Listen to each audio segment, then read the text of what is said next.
Hello, my friends. I am so excited for today's guest. Today we have Kitty Bloomfield on the show. She is the co-founder of Nustrength and Saturee, and she is on the show today talking about how restrictive diets can affect our cycles, our menstrual cycles, along with perimenopause and menopausal symptoms. We're also going to get a little bit into one of my personal favorite physical activities, strength training, and why it's so important when it comes to balancing hormones and losing weight sustainably, which ultimately, I know I say this all the time, your most fertile self is your most fertile self is your healthiest self.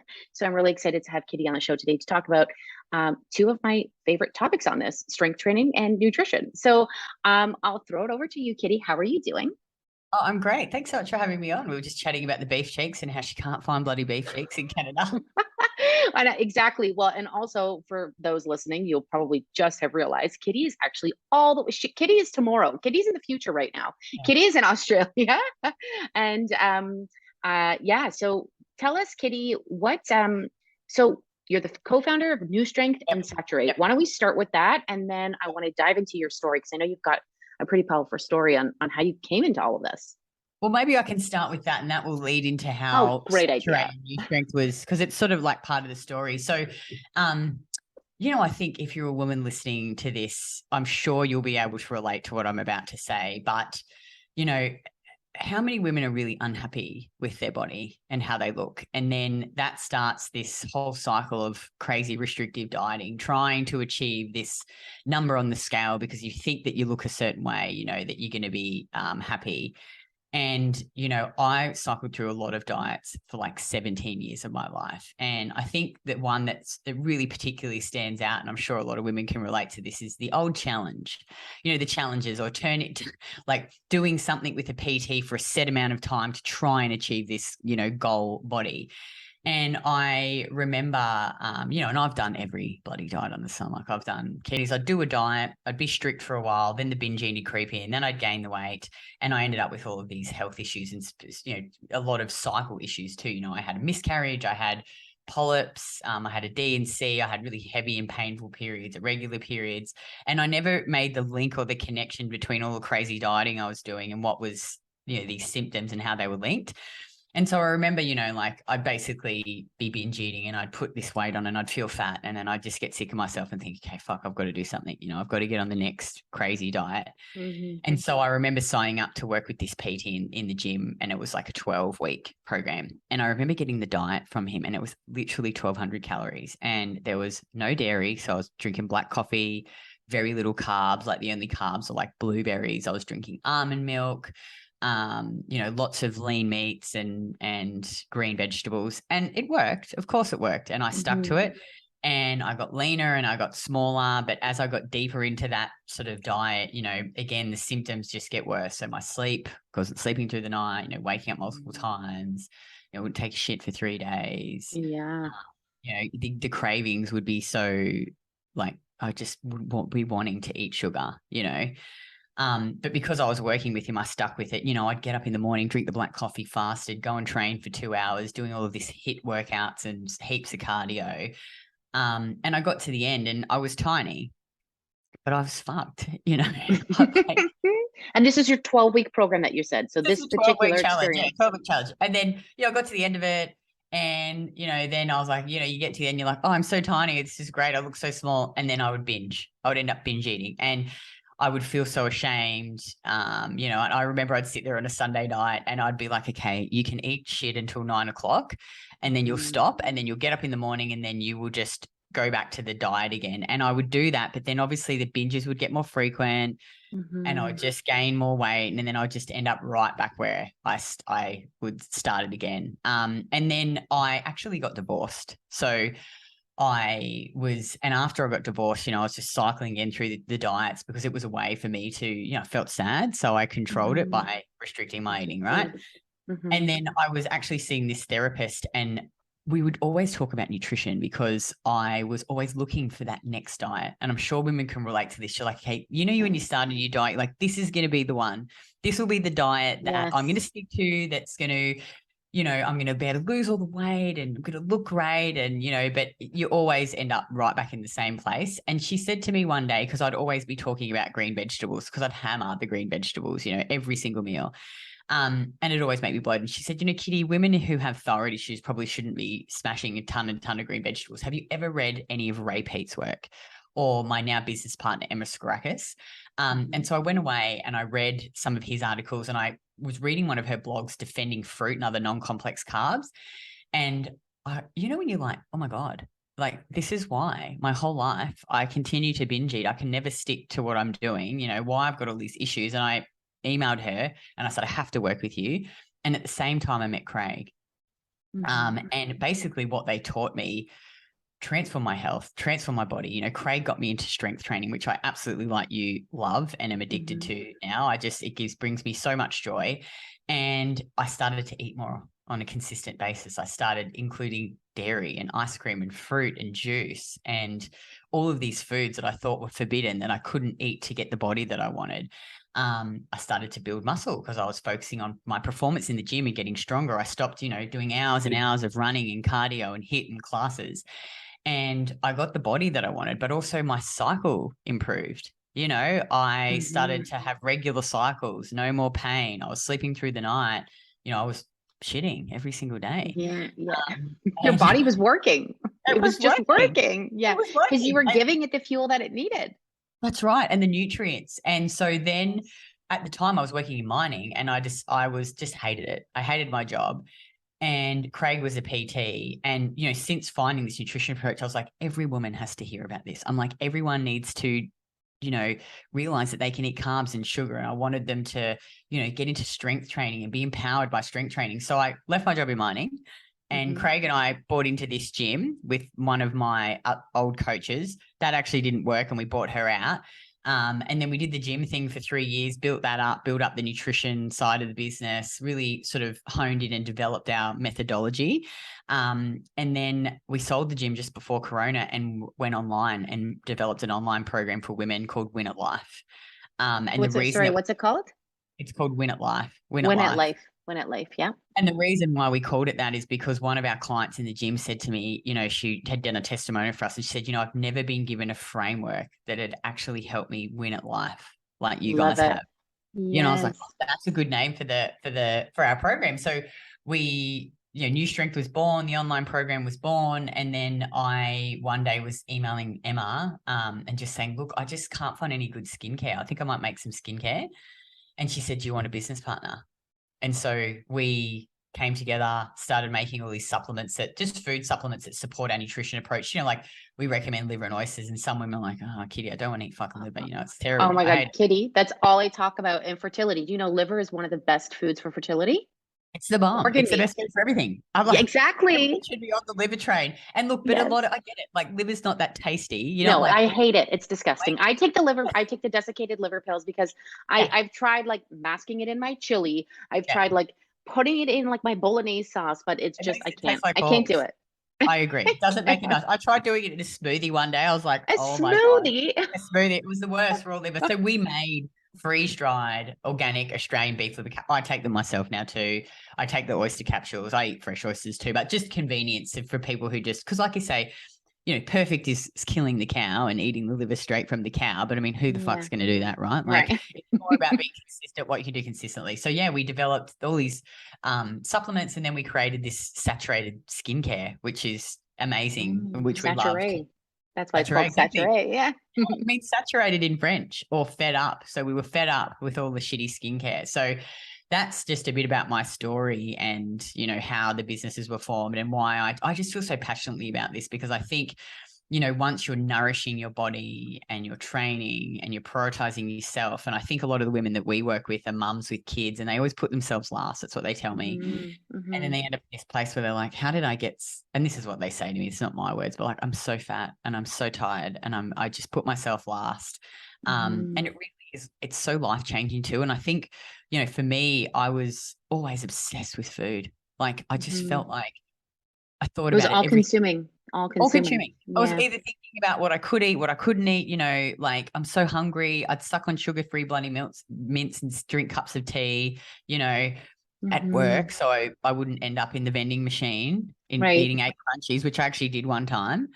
Um, and I just feel so free and I really enjoy food now. You know, I am a bit obsessed with food still, but it's a better obsession where I'm always thinking, oh, I can't wait to eat my like vanilla ice cream I'm having for dinner tonight, or, you know, having this amazing Yes, prawn pasta and eating carbs and not being afraid to fuel my body. And, you know, thinking about going to the gym and lifting some heavy weights. It's empowering. it is. And I think that you can win at life when you are not just constantly thinking that you hate your body and that you're not sleeping through the night, or you've got these terrible, horrendous periods in PMS and, you know, menopausal symptoms and night sweats and you're not sleeping.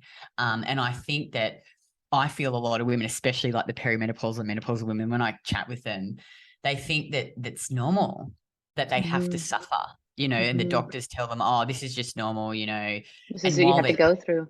that's Mhm. right. And while it's common, I think it's not necessary. You know, Mhm. there are things that you can do, diet and lifestyle changes to dramatically improve your symptoms and lose weight without eating fucking 1,200 calories and completely cutting carbs. And because brings joy. I think food brings me a lot of joy.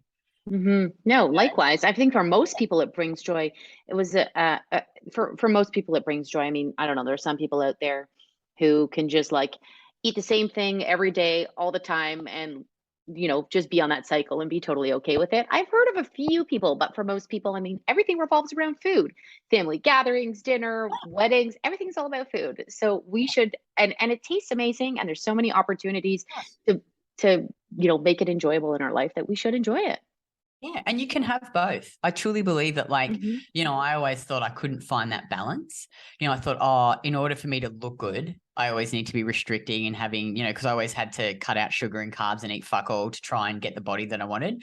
But Mhm. now, you know, obviously I am stronger and I've got more muscle and I look different, but I can eat so much more food. And I enjoy food. And, you know, I do put time into food prepping and planning every week, Yes. you know, and I find, you know, I think a lot of women, you know, if you actually tracked like the 10 to 15 meals that you kept, like, or the meals that you kept coming back to, I reckon you'd find you'd probably gravitate towards 10 to 15 things. Yep.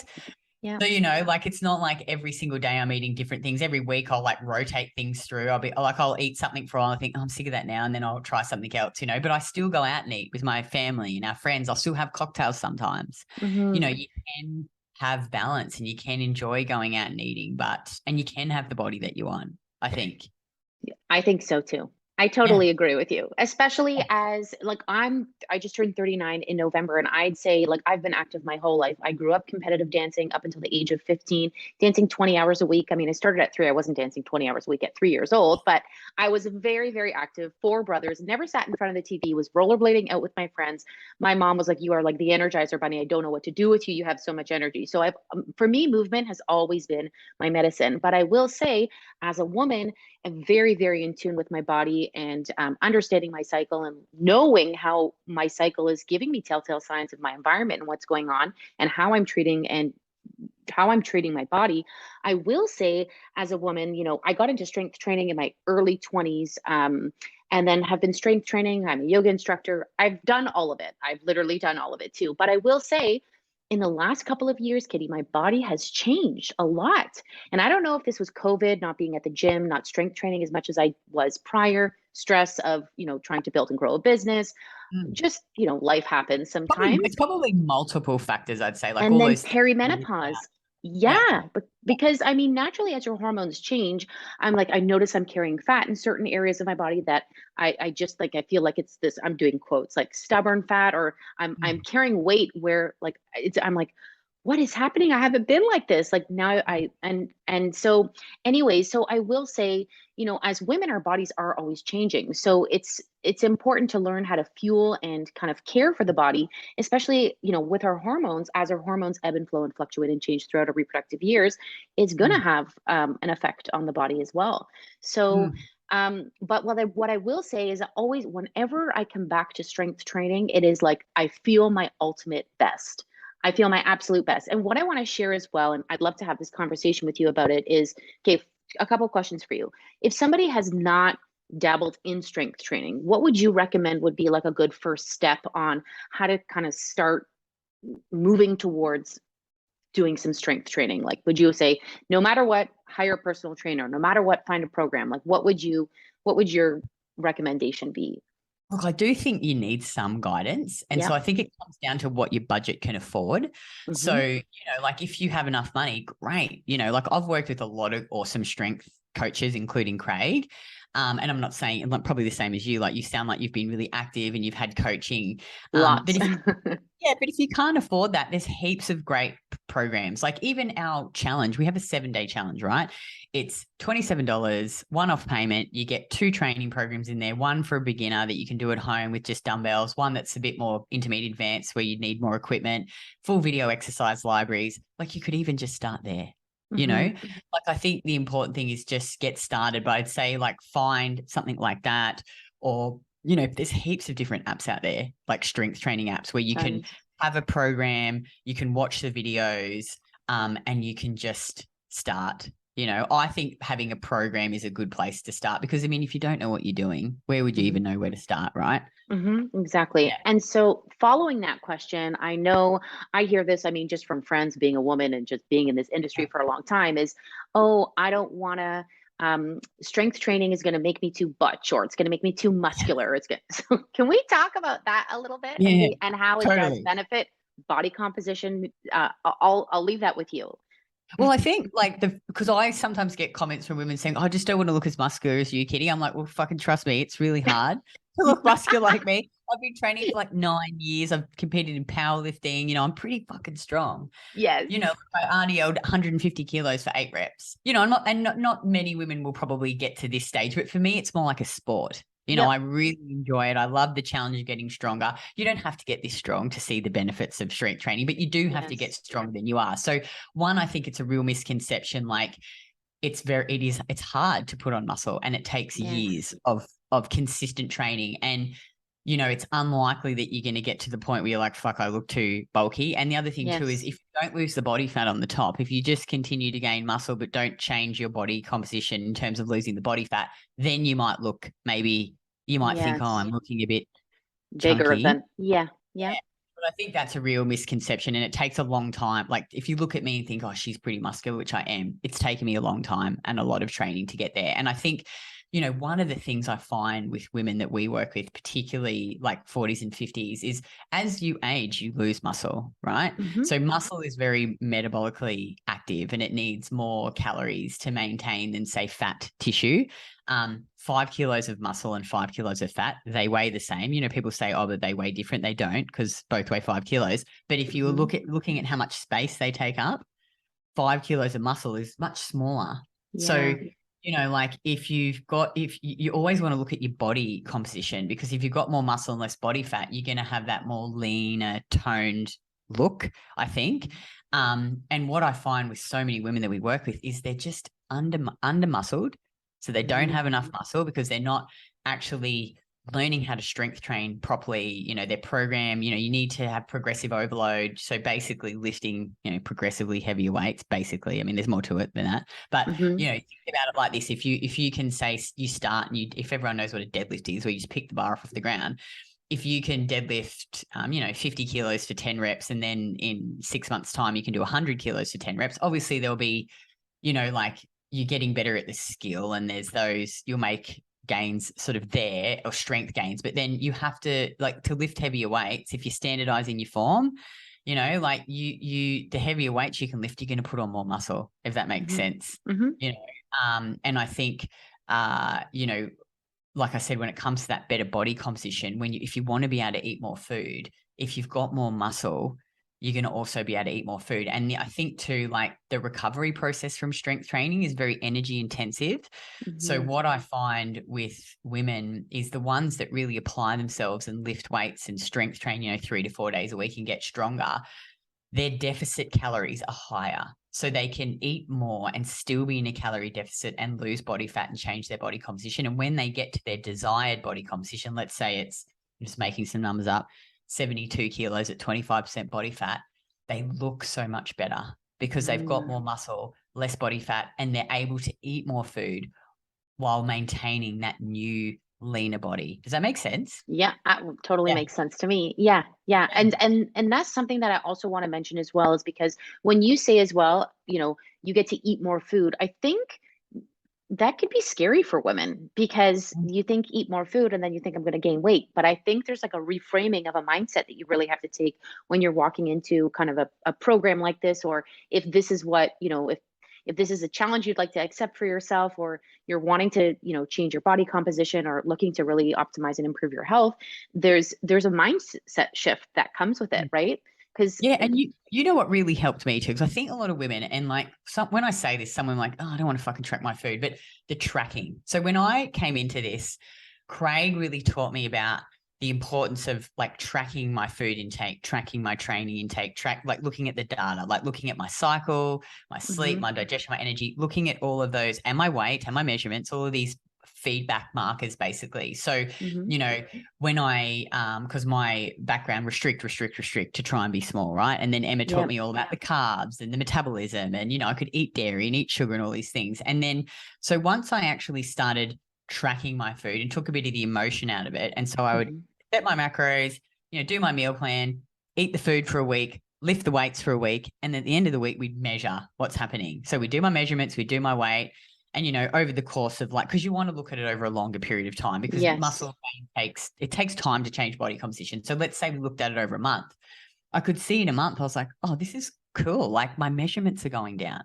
I can mhm, see visually from my photos I'm changing, and I'm eating more food than I would mhm, usually. These I'd restrict and then binge, but I'm mhm. consistently eating more food on a day-to-day basis. My sleep's starting to improve. I'm giving my body that consistency, that it wants and it craves. It wants, to be me to eat regular meals and eat enough protein and get the right nutrients in. So I think when you take the emotion out of it and look at the data, The then you data. realize you're like, I don't have to fucking starve myself to change my body composition. Like when I actually eat enough and get the right nutrients in, and I can see you track the numbers in your strength Mhm, training, you're like, oh, cool. Like last week, I started deadlifting, like I said, 50 kilos for 10 reps, and now I'm up to deadlifting 60 kilos for 10 reps. That's really cool. mhm. It And I is, can yeah. see the changes in my measurements, right? And I can see my body composition changing. So I think it's really going in and applying yourself to the process and doing it consistently and looking at the data, because then I was like, wow. Like now, for example, like my maintenance calories, like 2,800 calories. Even now it blows my mind to think, fuck, I can't believe I can eat so much food. Yeah, I'm I strong. Like I'm say that very again. strong. There's, I'm yes. strong. Yeah. So I think obviously not everyone's going to be able to maintain, but there's women in our program, like they're smaller than me. They're eating 2,400 calories, maintaining a leaner body because they're strong, they're consistent. I think it's just, I really feel like that tracking process is so valuable. It's not like you have to do it forever. It's just at the beginning until you kind of get used to it and you really understand what you're doing, and Yeah. then how to tweak it. And then because I teach women how to chart and track their cycle through what's called the fertility awareness method, taking the Yeah. basal body temperature, tracking your Yeah. cervical mucus, and it's plotted on the graph. We understand, and we do that for a few months to really understand, when is she actually ovulating? Are her temps too low, too high? Is there a thyroid issue here? I just say every day you're gathering real time data about your fertility through cycle charting. So absolutely, there's so many different ways that you can go about it, but that's definitely a great tip. And I would say the eating part, because even for me, like I've gotten back on a new strength training regimen since the beginning of the year, and I'm just blown away again. Like I've always I will eat my friends' food off their plates when we're out for dinner. I can out eat my brothers. Like everybody's like, Nora, you have a hole in your stomach. Where does the food go? Because I just burn and burn and burn. But now that I'm back to strength training, like when I was off strength training for a bit, it's amazing how much of a difference I'm eating like sick. I'm eating 3 meals and 3 snacks a day. I have to within two and a Yeah. half hours, and I'm eating balanced, healthy meals like protein, carbs, fat.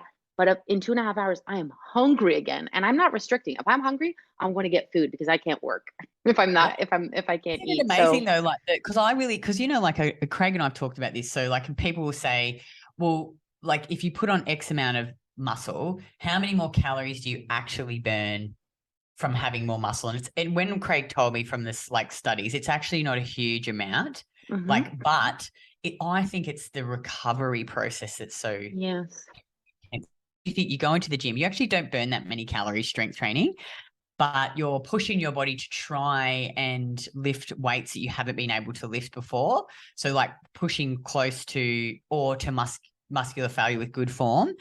And then you create these little tears in your body, you know, deplete your body of glycogen, you know, and that whole recovery process, your body's like, fuck, I've got to like try and, you know, build some more muscle because so that I can lift those weights again or more, you know, obviously it's not thinking that your muscles don't think, but you know, it's actually really quite energy intensive, that recovery process. And so that's why you need the fuel. Like I always find the day after, say I do a heavy leg session, I'm like, I'm fucking starving. Yeah.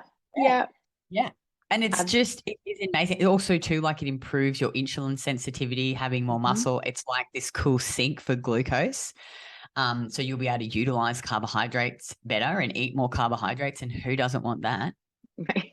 Like I just Exactly. love carbs. I'm like, oh, every day I think about my yummy potatoes and orange juice and ice cream. And it's just great being able to eat more food, I think. And for those listening, like I will say, Kitty has an incredible Instagram page. Go check her out. Go look at her because she's just beautiful. And Kitty, can I ask how old are you? Are I'm you 42. I turned 42 in January. Yeah. amazing? Okay, so knowing this, when you Kitty, what's your Instagram? It's KITTYBLOMFIELD. So your name essentially, just your Yeah. name, all. Yeah, I'm gonna put it in the show notes. But I will say, she has awesome posts. Like this is we were as she mentioned we were chatting about beef cheeks because animal protein is really great for optimizing fertility as well. And there's people know this just from listening to previous podcasts. And I was so excited because I learned about a new recipe from Kitty by eating beef cheeks. So we were chatting about that. So you've got awesome recipes on your page. It's just very inspiring to watch because I'm coming into my 40th year and I have a goal for myself because again, I'm kind of like, not that I'm really heavy by any means. People would look at me and be like, Nora, you're crazy. But for me, just knowing my body and what I'm comfortable in, like I'm carrying a little extra weight. And I said, like, this is it, guys. Best bought at 40. Like this is Better my body mission. And composition. what's You that? want better body composition. You want better body composition, more muscle. Exactly. Yeah. Exactly. And I've already got tons of muscle, but I've just got to I'm Yeah. just on a mission. Best bought at 40. It's like, like the hashtag best bought at 40. So I'm what's It that? will help you, like you think, like when women are listening to this who are going through perimenopause and menopause, a lot of women come to me like, oh fuck, I'm having night sweats and I'm not sleeping and this weight gain. And I think it really is a result. It's like basically, I think, and I've done a really good podcast with Kate Deering on this. If you know Kate Deering, do you know Kate Deering? She's from Australia. She's also in the She's the preconception. She's US. also She's the US. She's oh US, but she's she's the author of How to Heal Your Metabolism. So she's in her 50s. She oh just I'm turned. thinking somebody else. Never mind. Yeah, Okay, sorry. she's Yeah. awesome. Go and follow her too. But we've done a couple of really great podcasts on my podcast around perimenopause, menopause, and like night sweats and hot sweats and what happens. So just, I think as a basic, explanation is it's just symptoms. Like it's your body's way of showing that you're stressed, right? Yes. And when I talk to so many women, they sort of rattle off like, the sort of things you say, like, I've stopped, I'm not as active anymore. I'm not strength training. I've maybe been drinking a bit too much, lots of stress from Corona, So, when you go through perimenopause, you'll start to experience these cycles where you don't ovulate anymore. So you're not making progesterone. So, you may not be detoxifying very well either. Get rid of estrogen. So you become estrogen dominant. You're stressed, your blood sugar's up and down all the time. So you experience these hot flushes. So it really is quite incredible when you just do the basic things consistently. And I've seen it in our program. Like we've got so many testimonials from women who've had menopausal symptoms or perimenopausal symptoms. So when you you encourage your same shit, really. Yes. It's the same. Yeah. It's just packaged a little bit differently. Yeah. Yeah, exactly. Yeah. So it's like, it's just those symptoms are your body's way of showing that you're stressed from under eating, overtraining, too much alcohol, not enough sleep, not enough sunlight, not enough nutrients. So once we get you eating adequate calories, getting adequate bioavailable protein, eating the liver and oysters, getting the nutrients in, doing some strength training to build muscle, prioritizing sleep, cutting back or removing the booze for a bit, it's amazing how these symptoms start to improve and they lose body fat or, build muscle. And I think too, like for the women that do need to lose body fat, we put them in a small calorie deficit. It's small. You don't need to do these crazy drastic calorie deficits, because that's when you run into all the troubles and you just end up binge eating and you put all the weight back on. So, when the deficit is small, it's sustainable, it's maintainable. You can, you've got enough energy to strength train and build some muscle. A lot of the women who work with us, they're new to lifting, so they can actually build muscle in a calorie deficit. Someone like me who's experienced and advanced, I'm not going to build muscle in a calorie deficit. But, so it's having a more balanced approach, and, you'd be surprised when you get consistent with the tracking and planning ahead. And I think a lot of women get stressed about tracking because they just are in the tracker every day. Whereas like we teach them a different strategy where like I'll sit down every week, bit of a plan around like what are the meals I'm going to have for lunch, breakfast. I eat similar stuff week to week, and I'll swap it out weekly, and I prep it. And it's just like, now I know for lunch today I've got the beef cheeks already cooked, done a big batch, cook up the air fried chips, have some fruit. It's so easy. I don't even have to think about it, and it's easy to be consistent. So teaching them some better strategies around food planning and food prepping, so it's not so stressful. So once you do all those things, it's amazing how your body is, you're giving your body exactly what it needs. And like, our bodies were designed, I always say to my clients in my community, like, our bodies are designed to procreate. It's like, what is the environment that we're putting ourselves in that is maybe like hampering that? There's inflammation, what's like the health history. So really at the end of the day, our bodies are these beautifully designed machines that are meant to be healthy, thrive, and work in its optimal capacity. But we've got to put it in the environment. We have to give it the fuel that it needs in order for it to do so. Just like when you cut yourself, right? The body knows exactly what to do. It heals itself. You're not like telling white blood cells, go to this area, like scab it up. Like it just does it. It just does it on its own. So it's the same concept with, again, just achieving your most, optimal health and your best body and feeling your best. But, I get it as well. It can be confusing, overwhelming. How do I do it? There's so much contradicting information. What do I do? Like it's, the fertility space is the same way. It can be extremely, extremely overwhelming. So I love, Kitty, that you've got a program and you've got, a framework for people to follow. Because again, once you have that, it's like the first big hurdle is done. Now it's time to like execute. Yeah. And I think, like, obviously there are nuances, of course, to things. I don't want to, often Craig and I will have conversations about it. But I just think so many women are just not doing the basics. They're not looking at their life as a whole, and going, maybe I'm just so stressed. I've got this terrible job that I hate, or I'm in this terrible relationship, or like, I'm just not consistently going to bed on time, or, doing the simple things like eating enough food and getting enough protein and planning and prepping out the meals. Like, really, that, like, if I look at our best transformations, they've done all those basic things, and that's just all the shit that I do. And, I just know fine now if I don't eat enough, like with my cycle, like if I have a really stressful time or I don't eat enough, I have a short luteal phase. Yes. Always, consistently. Like my body knows. It's like, well, fuck you, you're not giving me enough, or I'm too stressed. But I know now, and I don't stress about it. I'm just like, all right, you got to like dial it in a bit. It's a quick fix. It's a quicker fix, right? As opposed to before, you would have been like beating yourself up and all that. Yeah. And just, like going, what supplement? I mean, I'm not saying you shouldn't take supplements, but you can't out supplement shitty lifestyle and stress. We're all looking for this quick fix. And I think like it can be really hard to look at your life and go, okay, fuck, maybe I need to do a bit less or say no to things, or like I'm going to have to invest some time into learning how to strength train, because it is difficult to start with. It's a new skill. But I think if you could go into it with like, we talked about the tracking, is be curious and be excited about like this great body that you're going to build, this healthy, toned, strong, energized body that sleeps, that can eat lots of, eat more food, and be excited about it rather than thinking, oh, it's restrictive and I have to track and I have to measure, and just think about all the amazing things it's going to teach you about your body, and imagine how you're going to feel at the end. That's what I always do when I find things like hard in business or, whatever. I think, well, imagine if I just keep showing up consistently every day, doing these small things. Imagine where I'll be in 12 months' time, and just taking this action and taking consistent, imperfect action, basically. I love it. When you'd probably find yourself like, we're just trying to be perfect all the time. Fuck perfect. Yeah, it's not going to happen. Possible. We're like perfect with our imperfections. That's right, because you'll just feel always disappointed. Like everything you do is Yes. not good enough, rather Hmm. than just going, like I always think to myself, close enough is good enough. And I'm just going to start. I'm going to do the best I can. I'm going to make mistakes, but I'm going to learn quickly from Hmm. them You and never just keep lose. going. You never lose. You learn. Like I heard that somewhere, and then I was Oh, like, that's so good. you I never love that. lose. You always learn. Yeah. So just keeping, Yeah, it's just, again, reframing mindset shift, right? It makes totally. such and such a difference. So as we wrap this up, I want to ask you one last question. This is more of just now, like I'm just being, my personal question here is, so lately, what is your favorite thing other than food, obviously, Yeah.